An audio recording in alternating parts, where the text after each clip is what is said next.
welcome to Cup of Coffee in the Big Time debut show. Coming to you 11 a.m. on a Friday. I am your host, Lou Betya, in my usual outfit that I wear every Friday morning. Here to do the best three bets across four sports. Some of you guys that know me know I like to dabble in some soccer, I dabble in college football, I dabble in pro football, and of course, most of you know me from my weekly MMA content.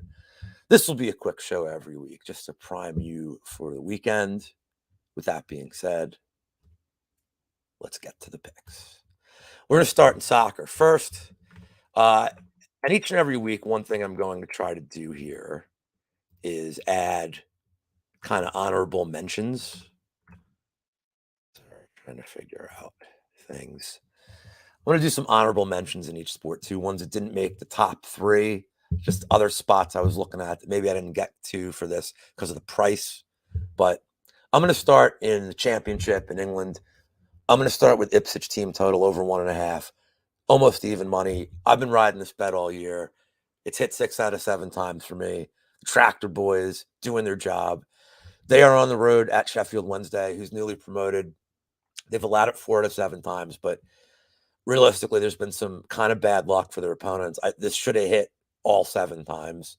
A little bit of variance, a couple of negated goals, a couple off the post. Just there's a lot. Their defense looks very shaky. So it's one of those bets that's been hitting me for me pretty much all year. The one game they didn't hit it, they won 1-0. So I'm riding with my boys, Ipswich. That's number one. The next two in the Premier League. One of them is Brighton. You can go safer with the draw no bet. It means if it's a tie game, the bet's negated. Or just take them outright at plus 205. Look, I'm a United fan. Our team is a disaster. We got a couple of guys missing for different reasons. Anthony's out on a rape charge. Jadon Sancho is not getting along with the coach. He's unofficially suspended. Varane's injured. Shaw's injured. Mount may come back. Lisandro Martinez may come back. But we're seeing they don't have the depth of what should be a good squad. And on the Brighton side, De Serbi, their coach, it doesn't matter. Like, they lose guys because they're like a farm, like a feeder team. Like, they get good guys cheap. The big clubs come in, they overpay for them, and they just keep restocking the cupboard. This is a revenge spot from last year, too. So they played in the FA Cup semifinal. If you guys don't know, the FA Cup is a tournament. It's been going on for over 100 years in England of every team and every level of soccer. So imagine it's like Los Angeles is playing like the smallest town in California. Like, these are possible matchups in this kind of tournament. And United knocked them out on penalties in the semifinals. I know Brighton's been, this has been in their head. This game's been circled on the calendar. They've won all 4 games so far. They come out pretty hot. They're the leading goal scorers in the Premier League. I think Brighton can win this game. And the price is right for me. So the poke on Brighton at plus 205, I think, is worth it. I looked at the goal totals. This game's shaded to be over 3.5 goals. I actually think that's kind of high. I see this more like a 2-1 game or a 1-1 game. In each case, the Brighton bet would be negated. But I think this United game is they're primed for the picking right now, coming off the international break. And final play is a little combo here. Tottenham team total over 1.5 plus the City money line. The only game that Tottenham hasn't hit this was in the EFL Cup, and they played like their third stringers out there. Every league game they've hit 2. They've looked really good without Harry Kane. The offense is humming. They don't give a shit about defense, but they're playing Sheffield United, who newly promoted team. Their defense hasn't looked great. Can we get Brighton double chance in both teams to score at plus 130? You could probably get a better number than that. But I just think Brighton wins. Like, I really just would rather give the safer play here, but I think they win. I'm curious what that is. Let's see. Give me 1 second, guys. This is why it's an interactive show for the unwashed masses. Let me just put this up here too. I just realized that, like, people can see the screen. All right. Premier League. Let's see. Both teams to score is minus 250. So I don't know. I don't really know what we're going to get there. And Yeah, they're not letting me even parlay these on my book. But yeah, I think Brighton's probably a relatively safe play to not lose this game. The double chance, meaning tie or them win, is like minus 175. So I don't really like a bet like that. And that's the right football, Justin. So finally, I'm going to end with what I think is kind of an easier play here. As I was just saying, Tottenham team total over 1.5.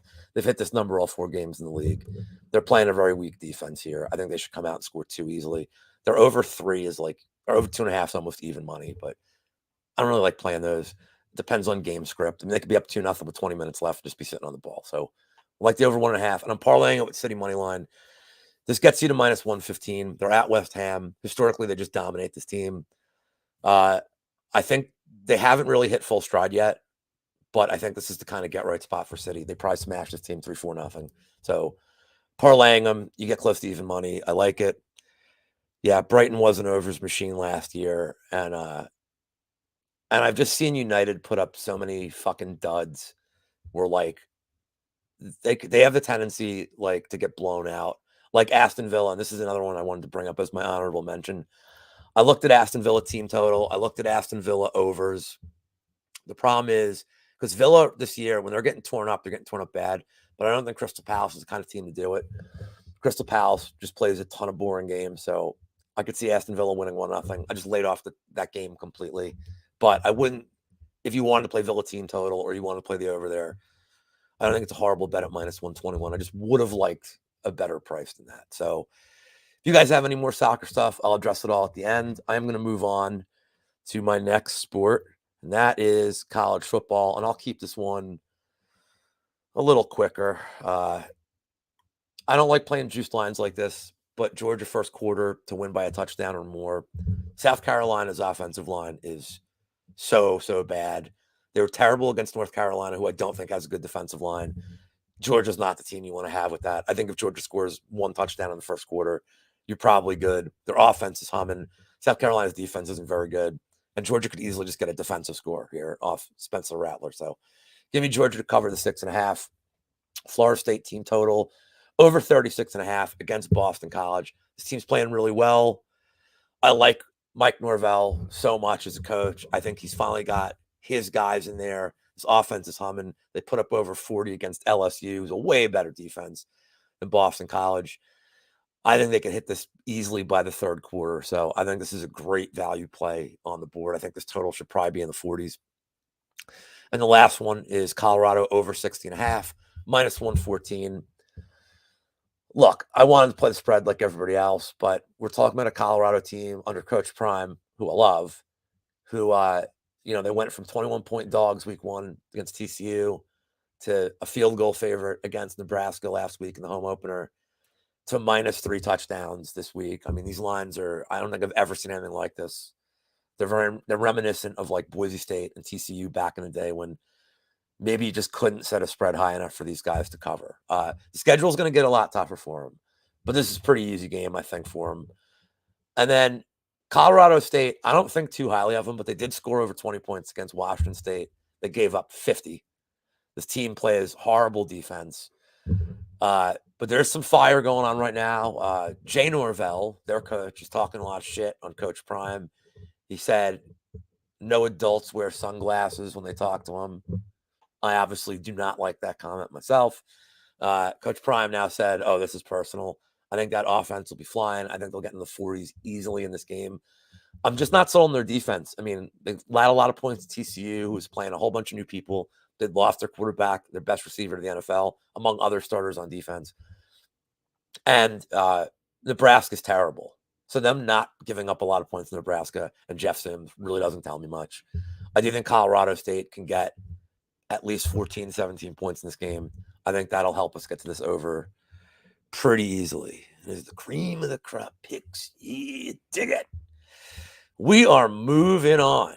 Why doesn't this work, man? All right. We are moving on to what you guys typically know me doing, and that is some UFC stuff. So here are my 3 picks. I want to do all plus money picks for the sake of the show. If you guys have been watching my content, you know that I'm on these and other picks. I feel like this is a tricky card to bet. I'm not somebody who likes these juiced parlays. I'm actually very vocal against why you shouldn't do it. All you guys that parlayed out of Sonya last week, you got what you deserved. Just don't make those plays. Long term, they're not profitable.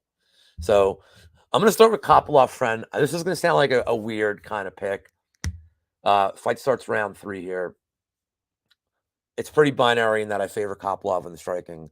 And if Frem gets the grappling going, which I imagine he will, he's not going to want to stand with this guy for 15 minutes.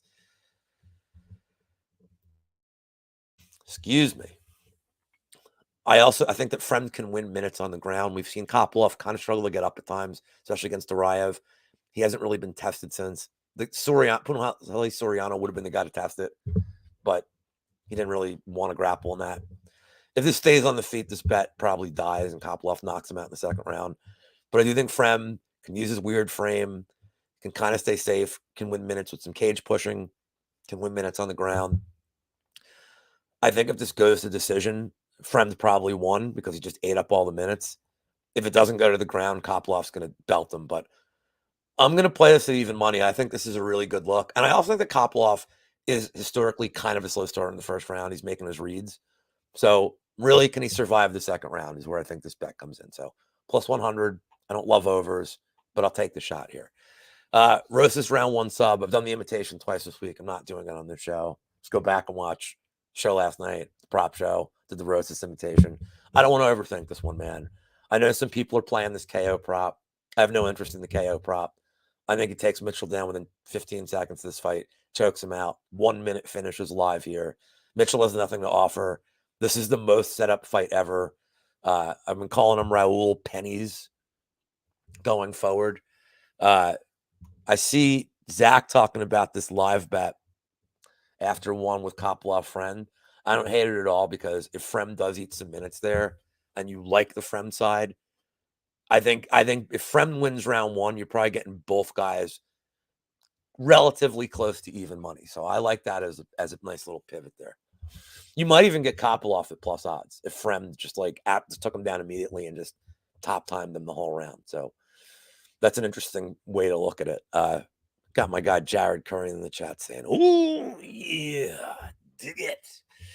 So Rosas round 1 sub. I don't want to overthink this. If you want to play Rosas round 1 and eat some juice, that's fine. If this thing goes past 5 minutes, I would be absolutely stunned. Got my guy Zach in the chat. What's up, dude? And then the final pick. These are cream of the crop picks, of course. I don't have the creamer to put on my dome. Pick Kevin Holland and a decision prop at plus 400. Yeah, I'm going against everybody in the community with this one. I gave my reasons for Holland. I broke them down a couple times this week. I was in a live spaces with Narco, one of my favorite people to talk fights with. He's on the JDM side. I get why some people are on the JDM side. I get it. And I don't really cap his last fight as having a lot of basis for how this one plays out. We got Royalty in the chat. We got Mike's MMA picks. Mike, I hope you are blessed today and every day. Feel better, my friend. Mike just had an injury, probably from stopping crimes in his neighborhood, much like Kevin Holland that we're talking about. And I send my prayers to Mike and hope that his foot heals very soon and fast. So there's just some things I can't get to the JDM side here. As I was saying about the Hafez fight, Holland's not going to be pushing a grappling pace. So I don't think he's going to gas JDM out like he did. And JDM fought through it last fight. His power was looking good late. The only reason he didn't get a late KO is because Hafez showed a lot of toughness, was able to battle through him being tired after pushing that grappling pace and taking the fight on short notice. However, there's things that just point me to Holland here. And number one, I just like the guy. So I'm just going to say that right now. He's one of my favorites. Does he do dumb shit here and there? Yes. But I don't care. We've all done stupid things in our lives. The reach advantage is huge. I know Kevin Holland doesn't throw a ton of jabs to really utilize it, but he makes up for it by throwing strikes from like really untraditional angles. He comes at you weird. JDM's never seen a guy that strikes like this. The strength of schedule is not even close. I mean, Holland's fought just so much better competition. JDM was the best guy he fought. Angelusa at this point, I mean, Lucy's all right, but this is just a horrible stylistic matchup. We got my guy Mark Schellenberg in the chat. What is up to you? So anyway, He's also stopped more crimes than JDM, but I think that's baked into the line when they made this. Or Holland probably be like plus 160. So I see this fight going to decision. I think Holland's pretty durable. Yes, I know Wonder Boy stopped him, doctor stoppage, but Holland's a tough dude. He would have kept going. And I know Holland got finished by Chimaev, but much like the Hafez fight with JDM, that fight has no bearing for me here. That's a whole different stylistic fight. But I think JDM's super durable. I think Holland's durable. I also think this isn't the kind of fight that's going to be a quick start. I think the first round is going to be a big feeling out process. Holland is not going to want to let JDM inside where he's going to have his most success, getting the boxing going, making it dirty, shots to the body. That is what Holland has to avoid here. And I think Holland will be content to stay on the outside and pepper this guy. If it does get greasy on the feet, I don't know that Holland will shoot a takedown. I'd like to know that he would, but I don't trust that he. This isn't even a fight IQ thing. It's a stubbornness thing with him. I just don't think he'll want to do it. He's one of these guys that wants to beat people at their own game. I think he will want this on the feet and want to outstrike JDM. So I think this fight goes the distance. Holland by decision at plus 400 is bananas odds to me. A lot of people are on the under in this fight. I just don't see it. And I want to make another thing weirdly clear. I have a horrible record, an absolutely horrible record betting co-main events. I don't know why. I don't know what it is. I have an absolutely horrible record with co-main events. I have a horrible record taking time props, and I have a horrible record taking sides. So just know that before you even look at this bet.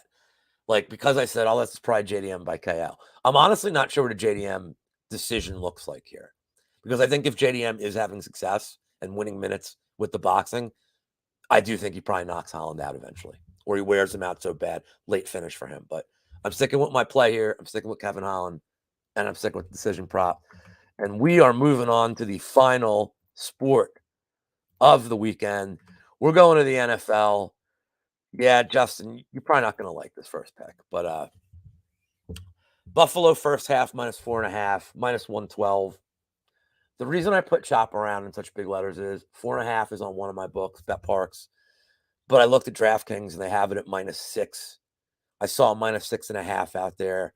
I'd rather get the 4.5 at this price. I think it's absolute steal. Just shop around, see what your books offer for the first half. The Raiders defense is missing some key components. What's up, Brad? You're a guy I have never seen in here, and welcome to our channel. Guys, please hit like and subscribe, all that crap. Just tell your friends. I just like doing this. This is fun. My girlfriend saw me dressed as the Macho Man at 10 a.m. today, and she's just desensitized to my lunacy at this point. So I'm going to try to keep this time slot if I can. Holland is very dangerous in the clinch. It'll be interesting. I don't know if he's going to go for trips, if he's getting pieced up. It's a great fight. I wish it was 5 rounds, to be honest. I feel it's deserving of headlining an event, but I'm just glad we're getting it. So we're going to start with the back of my bandana just kind of went. So now I got to really get through this before I'm exposed. So I think Buffalo has to make a statement here after that humiliating effort against the Jets. In all fairness, the Jets defense versus Josh Allen the last couple of years, they've had his number. The Raiders are missing Chandler Jones, who just doesn't want to. I don't think he wants to be there anymore. Pretty obvious. Having a decent game against the Denver offense means nothing. I don't rate that. I can't care at this point. I just think Buffalo at home for the home opener, they need to shake off how ugly last Monday was. So it's really it's half a narrative play and half the talent disparity is just so huge for Buffalo. And of course you parlay all 12 of these, Jared. Of course. This is not financial advice, but of course you parlay. Seattle, Detroit over 47.5. Seattle had a horrible showing last week. They totally imploded. I don't know how they allowed the Rams to score all these points. It was disgraceful with Tutu Atwell being your best guy. It's weird. But Seattle still has a lot of weapons on offense, and I'm still not sold on Detroit's defense. If you look at last week's game against Kansas City, yeah, they only allowed 20 points. Kadarius Toney, who probably just dropped a pass from now until the time my show started, it was awful. Sky Moore was awful. Their whole receiving core was awful. And for whatever reason, they didn't use Jerick McKinnon. Maybe it's they know I had bet Jerick McKinnon props, but they didn't use Jerick McKinnon at all. So I think Detroit's result last week was more of a result of Kansas City's offense being completely inept. Seattle's offense is all right, man. They got good skill positions at receivers. I think Metcalf's going to have a big game. I don't know about Detroit's defense yet. I think Hutchinson's really good. I think the front four is going to get to Geno Smith a lot, but I don't trust the secondary. And I think Seattle can do their job here. The 5.5, Detroit's scary. The last time these teams played, I think the game got in the 60s. I don't have it in front of me, but I remember it being like a batshit insane game. I do think Detroit at home can get you at least 30 here. So if you want to play their team total, I saw some 26.5s. I think that's kind of safe here too. But yeah, give me the over. Give me this game to be a lot of fun. And if you guys play DFS, if you want to do player props, I think everybody here is probably live. Before I get to the last pick, speaking of player props, one of the games that didn't make the cut for me is because I don't have the number yet, or I didn't check this morning. But Aaron Jones is trending not to play in this game. So I am going to hammer. I'm just going to tie this. So I am going to hammer every AJ Dillon prop out there. I think his touchdown's a good number. It's probably going to be like plus, at worst, it's probably going to be minus 110. Again, I'm not looking. I can take a quick peek right now. This prop might be out. I think they're just waiting for Aaron Jones news before they do this. I'm just taking a quick peek. Yeah, I only have props on the Atlanta side right now, as I figured. So I think the Dillon stuff's good. I like the Giants minus 4.5. Some money came in on Arizona. They're another team. They have to make a statement. Arizona's tanking for the number one pick. I think the Giants could win that game like 20-3, 20-7. But let me get to the Jacksonville game. So this is one of the toughest ones on the board for me. The total's 51.5 the last I checked. Kansas City's 3.5 point favorite. So money, a little bit of money's coming in on them. I have concerns. And one of my big concerns is even if Kelsey plays, he's not 100%. We know this. He's not 100%. But even if he plays, I think last week we saw he has no help. None of these receivers want to do anything. I think they have to get McKinnon more involved. But on the Jacksonville side, we know what their offense is right now. Lawrence is improving. He has stability. That Urban Meyer year was a disaster, a complete disaster. Now he's getting some stability. Calvin Ridley looked really good last week. Etienne is so solid. I think he's going to have a ton of success in the passing game here. I don't see how Jacksonville doesn't hit this total, but I can make a case where they win the game outright or they get blown out by 14 points. Lawrence still throws some key interceptions that I don't like, but I do like the team total here more than taking a side. It's going to be a great game. I'm going to sit back and enjoy it. I see some of my other guys in the chat. We got my guy Easy. Holland first goal and anytime for all the marbles. Yeah, man, I gave away Brighton as a bet. Easy's another United fan like me. They're kind of a disaster right now. We got my guy Juicy Q. What better way to spend your work break than having Lou the moron do some gambling stuff across the sports? Maybe I'll add Danish handball next week. I don't know. I might. If Bro handball's playing, maybe Kif Holding, they have the golden hand. Maybe I'll add some Danish handball and enlighten the unwashed masses on one of the most beautiful sports. Maybe chess boxing. Maybe I'll add that. Maybe midget ping pong. Can I say midget? Can I say ping pong on the channel? I'll have to ask Brady. I don't know. Yeah, Ridley showed. And if you didn't bet Ridley props last week, you're just not a gambler. You had to bet him last week. Steve's saying his favorite bet's the Palace. Like I said, I feel like Villa has been playing in some firefights. Arsenal and over 1.5. I'm going to get back to that game in a second. Sitting under 4.5 seems safe. I don't think West Ham's going to do shit in that game. And the Brighton team total, you're getting a very good price there at plus 102. That does give you the 2-2 draw. Let me tell you why I don't want to play the Arsenal game, other than the fact that I hate Arsenal, is that Arsenal has not had any success in Goodison Park. Everton's a weirdly tough play. Look, if this is like a video game on paper, Arsenal should, honest to God, win this game 3-0, 4-0.